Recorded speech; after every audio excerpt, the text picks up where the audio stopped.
전 세계에서 코로나19 확산세가 이어지고 있는 가운데 국내 해외 유입 사례는 연일 두 자릿수를 기록하고 있습니다. 네, 한편 초기 임상시험에서 전원 항체가 형성된 것으로 전해진 미국 제약회사 모더나의 백신 후보 물질에 대한 관심도 뜨거운데요. 관련 내용들 전병률 차이과대학 의학전문대학원 교수와 함께 짚어보겠습니다. 어서 오세요. 안녕하세요. 네, 해외 유입 사례에 대한 질문으로 시작을 해야 될 것 같습니다. 네. 아무래도 최근에 확진자 추이를 보면 지역 감염 사례보다 해외 유입 사례가 훨씬 더 많이 나오고 있는 상황입니다. 특히나 어제 해외 유입 사례를 보면 이라크에서 일을 하던 우리 국민들이 대거 좀 입국을 하면서 총 해외 감염 사례가 28명이었는데 그중에 14명이 이라크발 이 확진 수치였습니다. 그 외에도 굉장히 좀 나라들이 다양하게 발표가 됐거든요. 네. 어제 발표된 해외 유입 사례를 보면 좀 특이한 점이 있었겠습니까? 네, 어제의 경우에는 이제 말씀하신 것처럼 예. 이라크에 근무하는 우리 해외 근로자들이 이제 아무래도 여러 가지 이유로 국내 입국을 이제 시도를 하고 네. 그 과정에서 이제 확진 판정을 받았는데요. 이라크에서의 아무래도 이 환자가 이제 급증하고 있는 상황에서 접촉자들이 많았고 또 그들 중에서 또 우리 입국자들 중에서 확진 환자가 나온 것으로 그렇게 보고 있습니다. 아무래도 예. 해외에서 그동안에 많은 그 환자들이 대규모로 증가되고 있기 때문에 입국 과정에서 당연히 확진 환자가 증가될 수밖에 없는 상황이다. 이렇게 보셔야 되겠습니다.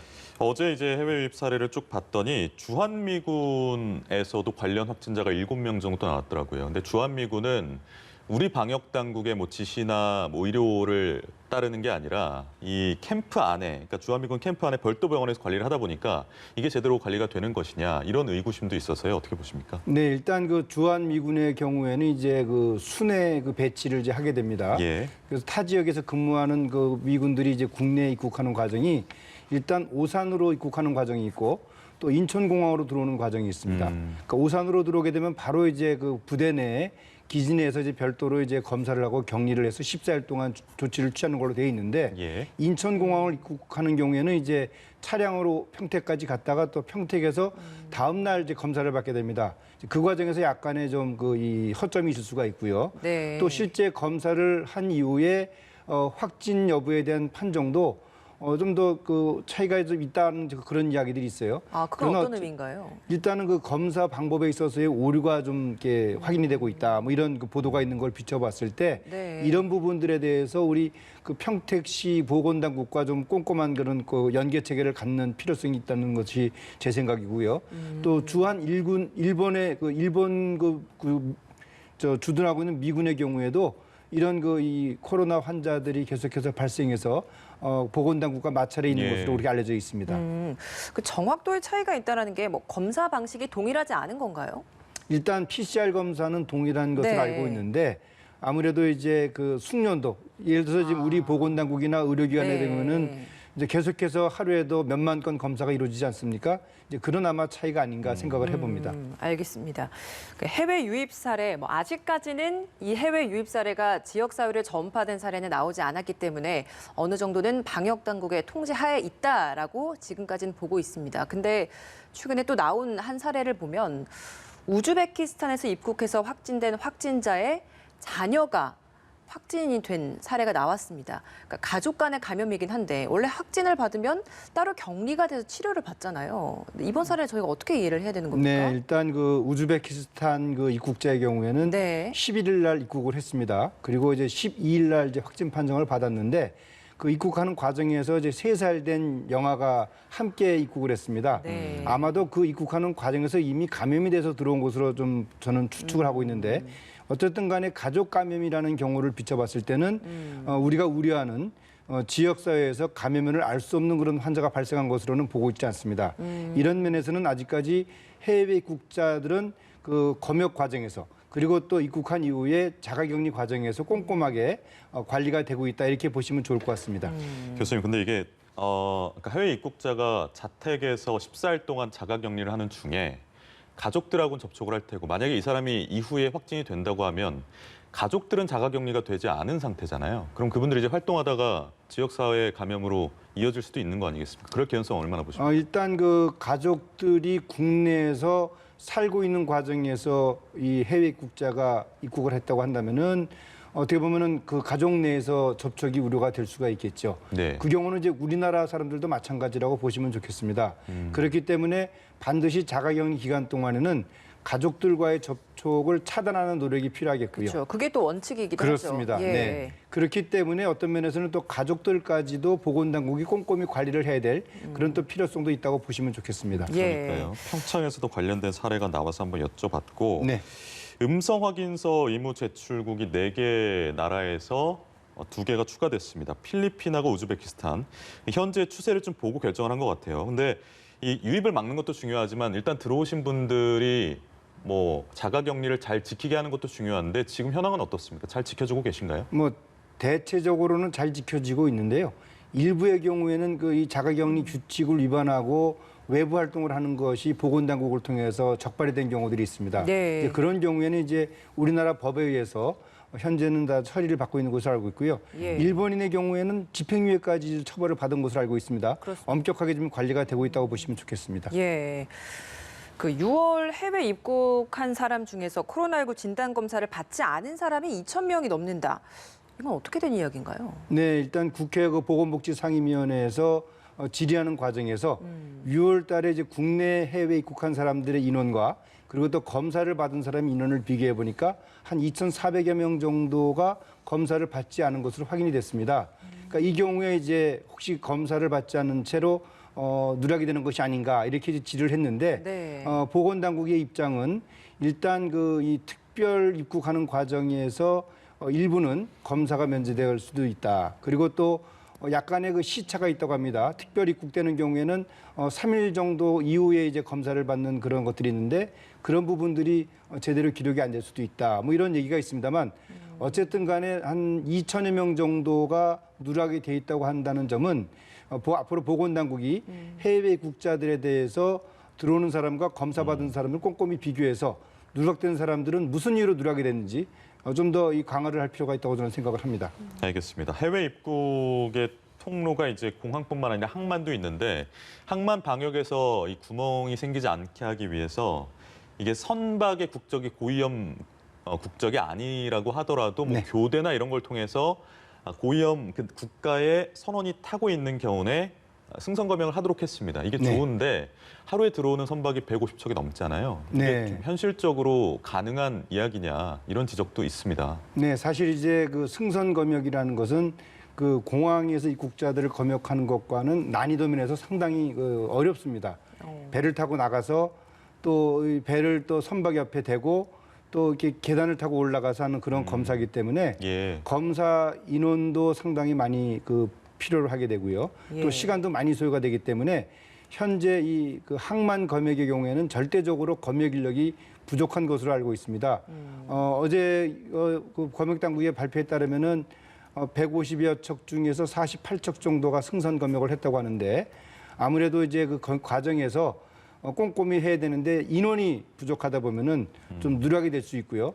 또 검역을 하더라도 확진자 판정이 될 때까지의 시간, 또 판정을 받은 이후에 유관기관 간의 정보를 공유하는 그런 시간들의 차이가 있어서 약간의 혼선이 있는 것으로 알고 있습니다. 이런 면을 좀 보완하기 위해서는 검역 당국에 좀 더 많은 인력을 보충할 필요가 있다고 저는 생각을 합니다. 예. 이 선박 확진 사례와 관련해서 오늘 또 추가로 들어온 속보를 좀 보면 감천항에 입항한 러시아 선박, 그러니까 지금까지는 2개의 사례가 나왔었는데 또 다른 선박에서 추가 확진이 나왔다라는 소식이 좀 들어와 있습니다. 3번째 확진 사례가 되는 거고 이 선박에서는 3명이 확진을 받았고 이 3명을 포함한 러시아 선원 29명이 현재 선내에 격리 중이다라는 소식까지 좀 들어와 있습니다. 이 소식까지 전해드리고 이번에는 국내 확진 사례를 좀 짚어보도록 하겠습니다. 수도권 확진 사례 중에서 최근에 나오는 장소들을 보면 빌딩, 사무실 혹은 뭐 판매장 뭐 이런 장소 사람들이 많이 생활을 할 수밖에 없는 공간에서 확진이 많이 되고 있습니다. 특히나 뭐 빌딩이나 사무실 같은 경우에는 확진 집단 감염이 많이 나오는 이유로 에어컨 사용을 드는 분들도 있더라고요. 교수님 어떤 의견이신가요? 네, 일단 그 방역 당국이 그 감염 경로를 좀 더 정밀하게 조사를 하겠습니다만 현재까지 수도권 내에서 발표된 그런 환자를 보게 되면은 한 8명 정도 한 빌딩에서 발생된 것으로 알고 있습니다. 예. 그렇다면 이제 그들의 근무 환경과 예. 그래서 밀집, 밀폐, 밀접 이런 환경들을 비춰봐야 되겠고요. 산밀이라고 그렇죠. 우리가 또 하죠. 또 그분들이 또 근무하는 과정에서 수시로 접촉이 있었는지 그런 것들 좀 비춰봐야겠습니다만 이 에어컨은 아무래도 이제 비말 감염을 포함한 또 에어로졸 감염을 이제 또 이 추정케 하는 그런 역할을 하기 때문에 사실상 방역 당국이 관련이 되는 많은 어려움이 있습니다. 그러나 방역 당국이 이 에어컨 이 운영과 관련돼서 네. 요청하는 2시간 정도 사용하고 환기를 하고 하는 이제 그런 것들을 잘 지켜준다면은 이 사무실 내에서의 에어컨 사용에 따른 혹시라도 모를 공기 감염 사례를 최소화할 수 있지 않을까 하는 생각을 가져봅니다. 예. 알겠습니다. 말씀하시는 중에 어제 하루 코로나19 신규 확진 현황이 나왔습니다. 전해드리겠습니다. 어제는 61명이 확진이 됐습니다. 쭉 30명대를 유지하다가 다시 좀 늘어난 상황이고요. 이로써 누계는 13,612명. 신규 확진자 61명 중에서 역시 해외 유입이 다수입니다. 47명이고 국내 유입 사례, 국내 발생 사례는 14명. 그리고 해외 유입 47명 가운데 검역 단계에서 20명이 확진이 됐고요. 나머지 27명은 자가 격리 중에 확진이 된 이런 사례입니다. 오늘 크게 좀 늘어났습니다만 국내 지역 감염으로만 봤을 때는 10명대를 계속 유지하고 있습니다. 10명 후반대에서 어제는 11명까지 떨어졌다가 오늘은 또 14명으로 다소 늘어났습니다만 그래서 지금 이런 국내에서는 별로 발생하지 않는다는 그런 이유 때문인지 강화된 방역 조치를 일부 완화하는 것을 검토하고 있습니다. 지금 휴관 중인 시설이 일부 있잖아요. 네. 여기를 다시 개장하는 쪽으로 결정이 날 예정인가 봐요. 어떻게 좀 네. 적절하다고 보십니까? 사실 지금 국내에서의 지역 사회 환자 발병 양상은 해외 국자를 제외하고 나면은 꾸준히 10명대를 유지하고 있습니다. 예. 이 정도는 상당히 잘 통제를 하고 있는 것으로 저는 보고 있고요. 또 우리 국민들도 방역 당국에 참 적극적으로 협조하고 있다 저는 그렇게 보고 있습니다. 그렇기 네. 때문에 어느 정도는 좀 일상생활을 좀 가능토록 하는 그런 조치가 필요하지 않을까 하는 생각을 가져보고요. 네. 또 이미 우리 국민들이 이런 이 사회적 거리두기에 많이 적응이 돼 있기 때문에 좀 완화된 방역 조치가 이루어진다 하더라도 충분히 지역사회에서의 환자 발생을 통제할 수 있을 것이다. 저는 이제 그렇게 예측을 하고 있습니다. 지역별 확진 현황도 좀 나와서 전해드리겠습니다. 서울에서 6명, 경기에서 3명, 인천에서 2명, 광주와 대전, 강원에서 각각 1명씩 나왔습니다. 사망자는 2명 추가돼서 오늘 0시를 기준으로 총 291명의 사망자를 기록한 상황입니다. 서울, 경기, 인천 다 통틀어서 우리가 흔히들 이제 수도권이라고 포함이 되는 네. 지역인데 여기에서는 계속 한 10명 정도가 유지가 되고 있고 앞서 말씀하신 것처럼 지금 방역이 잘 진행이 되고 있기 때문에 어느 정도 강화된 방역 조치는 좀 완화해도 된다라는 입장이시라고 말씀해 주셨는데 네. 지금 수치를 보면 광주, 대전 이런 지역에서는 한때 굉장히 좀 많이 나오다가 좀 그렇죠. 줄어들었어요. 네. 근데 그 요인 중에 하나가 2단계 사회적 거리두기, 그러니까 강화된 사회적 거리두기 때문이었다라는 분석들을 많이 하기 때문에 지금 이 시점에서 이걸 조금 더 유지를 해야 이 현 상태가 더 유지가 되지 않겠느냐 이런 시각도 네. 있거든요. 여기에 대해서는 어떤 의견이십니까? 네, 사실 이제 사회적 거리두기 1단계, 2단계, 3단계 조치가 있고 예. 또 우리가 활동하는 것도 이제 고위험 활동, 중위험 활동, 저위험 활동 이렇게 구분을 하고 있습니다. 그리고 또 제일 중요한 것은 그런 것들에 비춰서 개인위생 수칙을 철저히 지키는 이런 노력들이 복합적으로 이루어져야 됩니다.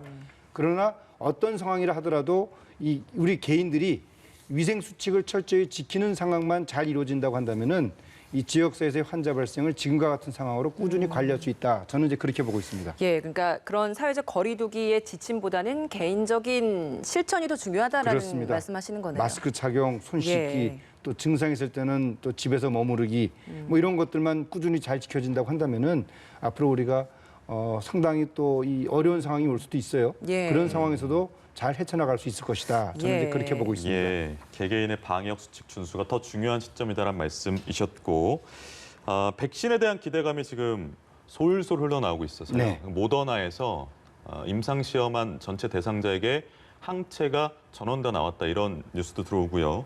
전 세계적으로 희망적인 뉴스들이 좀 쏟아지고 있습니다. 연내에 백신 생산이 가능할 거라고 보시는지 접종은 언제쯤 가능할지. 네, 모더나의 일상 시험 결과입니다. 45명을 대상으로 해서 시험을 했는데 정말 아주 만족스러운 결과가 나왔다고 파우치 박사도 발표를 했습니다. 전체 다 항체가 형성됐고 그중에 한 8명 정도는 이 바이러스를 무력화할 수 있는 중화 항체가 확인이 됐다라고 얘기했습니다. 그리고 이제 현재 600명 대상 이상 시험하고 있고요. 곧 3상 시험을 이제 들어가게 되는데요. 이 미국의 발표에 따르면은 10월 말 정도에 어느 정도 검사가 끝나고 내년에 이제 바로 이제 생산을 하게 되는데 적어도 5억 명에서 10억 명 정도의 수준을 밟을 수 있는 백신 생산이 가능할 것이다. 이렇게 예측한다는 점 비춰봤을 때 어떻게 보면 참 이 고무적인 그런 발표라고 볼 수 있겠습니다만 예. 우리가 일단은 이 결과는 그 상황을 봐서 이것이 정말 현실화된다 한다면은 상당히 이 좋은 소식이라고 저는 생각을 합니다. 근데 항체가 형성이 됐더라도 이게 어느 정도 생존하는지가 중요하잖아요. 네. 근데 생성이 됐다가 금방 사라지는 경우도 있었다라고 하던데 이건 어떤 건가요? 연구자의 발표에 따르면은 한 3개월 정도밖에는 항체가 남아있지 않는다. 뭐 이런 발표가 있었습니다. 그러니까 모든 것들이 지금은 단기간의 연구 결과이기 때문에 우리가 시간을 좀 더 지켜보면서 이것이 얼마나 지속이 되는지 그리고 또 실제 바이러스를 무력화할 수 있는 그런 중화 항체는 어느 정도나 만들어지는지 그런 건 좀 더 우리가 시간을 갖고 좀 지켜봐야 될 것으로 생각을 합니다. 예, 그럼 이 시점에 이제 궁금해지는 게 이건 미국 제약사였잖아요. 그럼 네. 우리나라 국내에서의 백신 개발은 과연 어느 정도가 진행이 되고 있는지 궁금합니다.